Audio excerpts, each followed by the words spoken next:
ابھی آپ کو خبر دیں، سوات کی جھیل سیف اللہ میں ہونے والے کشتی حادثے کی انکوائری رپورٹ کے پی حکومت کو بھیج دی گئی ہے۔ رپورٹ کے مطابق police, P D M A, rescue 1122، tourism authority اپنی ذمہ داریاں نہیں نبھا سکی۔ مزید کیا تفصیل ہے؟ جیو نیوز کے بیورو چیف پشاور شکیل فرمان علی سے تفصیلات حاصل کریں گے۔ بتائے گا شکیل فرمان علی، کیا تفصیلات ہیں؟ دیکھیں، سیکرٹری آئی پی سی محمد ایاز کی سربراہی میں قائم انکوائری کمیٹی نے رپورٹ صوبائی حکومت کو بھیج دی ہے، اور رپورٹ میں police, P D M A, rescue 112، tourism authority, T M As, industries اور دیگر متعلقہ اداروں کے بارے میں لکھا گیا کہ وہ اپنی ذمہ داریاں نبھانے میں ناکام رہے۔ سوات میں دفعہ 144 نافذ کی، جس کے تحت غیر قانونی بوٹنگ اور نہانے پر پابندی تھی، اور پولیس کا بتایا گیا ہے کہ وہ دفعہ 144 پر عمل درآمد کروانے میں ناکام رہی۔ پولیس نے 103 جو ہے ایف آئی آر درج کی ہیں، لیکن ایف آئی آر جو ہے تیرنے کے خلاف درج کی گئی تھی، کشتی رانی کے خلاف کوئی ایف آئی آر نہیں ہوئی۔ واقعے کے دن ٹورزم پولیس کے 37 میں سے 17 پولیس اہلکار چھٹی پہ تھے، اور ریسکیو 112 کی جو ایمبولینس ایک اور بات بھی رپورٹ میں لکھی گئی ہے، اور وہ یہ ہے کہ کالام کے اسپتال میں جب ڈیڈ باڈیز لی جائے گی تو وہاں معائنہ کرنے کے لیے خاتون ڈاکٹر نہیں تھیں، اور تمام اس حوالے سے جو ہے انکوائری کمیٹی نے اپنی سفارشات بھی جو ہیں وہ مرتب کی ہیں، اور اس میں جو ہے وہ کہا گیا ہے کہ تمام کشتیوں کی رجسٹریشن کرائی جائے، اسی طرح غیر رجسٹرڈ کشتیوں کو پانی میں نہ جانے دی جائے، اور انکوائری جو ہے دفعہ 144 جب نافذ ہوتی ہے تو اس پر پولیس اور دیگر جو ادارے ہیں ان کی ذمہ داری بنتی ہے کہ وہ پوری طرح اس پر عمل درآمد کروائیں۔ ہر کشتی میں یہ بھی سفارش کی جائے کہ لائف جیکٹس کی موجودگی کو یقینی بنایا جائے، اور جو ہے 1 جولائی کو جو ہے جھیل سیف اللہ میں کشتی الٹ جانے سے 7 افراد جو ہیں وہ ڈوب گئے تھے، جن کا تعلق پنجاب کے ضلع اوقارہ سے تھا۔ بہت شکریہ شکیل فرمان علی۔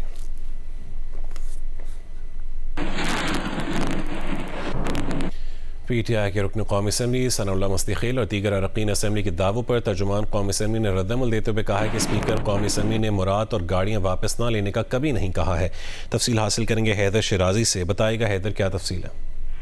جی، پاکستان تحریک انصاف کے ارکان قومی اسمبلی پارلیمانی کمیٹیوں کے جو چیئرمین ہیں، انہوں نے گزشتہ روز یہ دعویٰ کیا تھا کہ انہوں نے تمام گاڑیاں اور مراد واپس لینے کا کہا ہے، لیکن اسپیکر نے کہا کہ چونکہ آپ کے استعفے منظور نہیں ہوئے تو آپ سے میں گاڑیاں واپس نہیں لیتا۔ اس پر رد عمل دیتے ہوئے ترجمان قومی اسمبلی نے جیو نیوز کو بتایا ہے کہ اسپیکر قومی اسمبلی نے مراد اور گاڑیاں واپس نہ لینے کا کبھی نہیں کہا، اور اسپیکر قومی اسمبلی سے گاڑیاں اور مراد واپس دینے کے لیے پی ٹی آئی کی جانب سے کوئی رابطہ نہ کیا گیا۔ ترجمان قومی اسمبلی نے کہا کہ اگر گاڑیاں اور مراد پی ٹی آئی ارکان واپس کرنا چاہیں تو ٹرانسپورٹ پول میں جمع کروا سکتے ہیں۔ ترجمان نے مزید کہا کہ پی ٹی آئی ارکان بطور کمیٹی چیئرمین دفاتر اور مراد اب بھی استعمال کر رہے ہیں۔ ان کی جانب سے ہمیں بتایا کہ پی ٹی آئی نے استعفے دینے کا تو اعلان کیا تھا، لیکن جو گاڑیاں، مراد، ڈرائیور اور وہاں ان کو دیگر چیزیں ان کو دی گئی ہیں بطور چیئرمین کمیٹی، تو وہ ابھی استعمال کر رہے ہیں، وہ ابھی پی ٹی آئی ارکان نے واپس نہیں کیے۔ جی بہت شکریہ حیدر اپڈیٹ کرنے کے لیے۔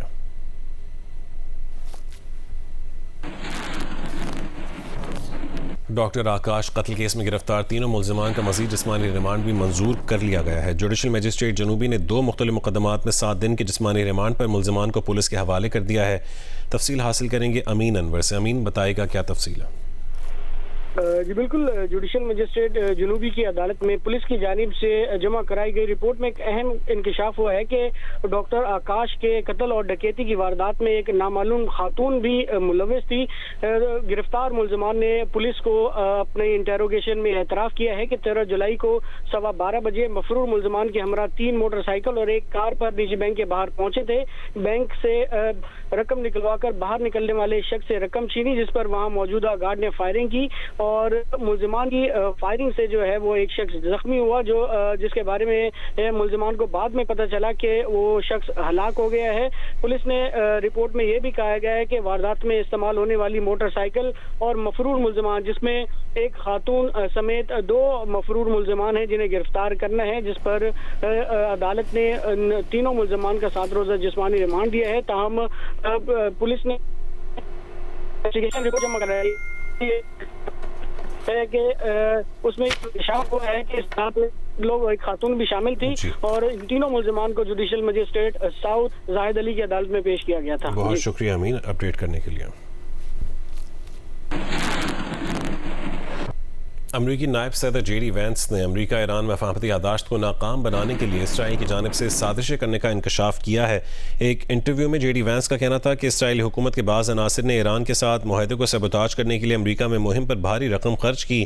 غیر ملکی اثر و رسوخ کی ایسی مہم کے باوجود وہ امریکی مفادات کو اولین ترجیح دیں گے۔ انہوں نے مزید کہا کہ ایران کے ساتھ تنازع کا مستقل حل فوجی کارروائی نہیں بلکہ مذاکرات اور سفارتی معاہدہ ہے۔ انہوں نے ان میڈیا رپورٹس کی تردید کی جس میں کہا گیا تھا کہ امریکہ ایران میں حکومت کی تبدیلی کے لیے زمینی فوج بھیجنے کا سوچ رہا ہے۔ امریکہ نے ایران کے خلاف فضائی حملوں کی نئی لہر مکمل کر لی ہے۔ امریکی فوج کے مطابق حملوں میں ایرانی کمانڈ سینٹرز، فضائی دفاعی نظام، میزائل اور ڈرون صلاحیتوں اور ساحلی نگرانی کی تنصیبات کو نشانہ بنایا گیا تاکہ آبنائے ہرمز میں تجارتی جہاز رانی کو لاحق خطرات کم کیے جا سکیں۔ حملے بندر عباس سمیت متعدد مقامات پر کیے گئے جبکہ اس سے قبل گریٹر تنیب جزیرے پر بھی ساحلی دفاعی اور کروز میزائل تنصیبات پر 90 منٹ تک کارروائی کی گئی۔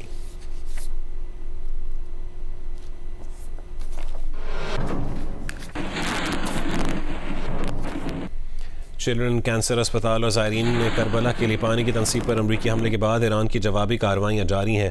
ایرانی پاسداران انقلاب کی جانب سے جاری بیان میں کہا گیا ہے کہ بحرین، کویت اور اردن میں امریکی تنصیبات پر حملے کیے گئے۔ بحرین میں شیخ عیسیٰ ایئر بیس پر امریکی فضائی نگرانی اور کنٹرول ریڈارز کو نشانہ بنایا گیا۔ ایئر بیس پر سپر ہاک ریڈار سسٹمز، پیٹریاٹ دفاعی نظام، ایندھن تنصیبات کو نشانہ بنایا گیا۔ کویت میں علی السالم امریکی فضائی اڈے پر مختلف تنصیبات کو نشانہ بنایا گیا۔ پاسداران انقلاب نے کہا ہے کہ کویت میں سیٹلائٹ مواصلاتی مرکز، ابتدائی وارننگ ریڈار اور امریکی فوجی تنصیبات کو نشانہ بنایا ہے۔ اردن کے الزرق ایئر بیس پر امریکی کمانڈ اینڈ کنٹرول سینٹر کو نشانہ بنایا۔ اردن میں امریکی جنگی تیاریوں کی تنصیبات کو خیبر شکن بیلسٹک میزائلوں سے نشانہ بنایا۔ پاسداران انقلاب نے مزید کہا کہ کویتی عوام امریکیوں کو اپنی سرزمین فلسطین، لبنان، ایران اور یمن کے خلاف استعمال نہ کرنے دیں۔ آبنائے ہرمز کی مکمل بحالی خطے میں امریکی کارروائیوں کے خاتمے سے مشروط ہے۔ ادھر بحرینی وزارت دفاع کا کہنا ہے کہ ایران کی جانب سے کیے گئے متعدد فضائی حملوں کو ناکام بنا دیا گیا ہے۔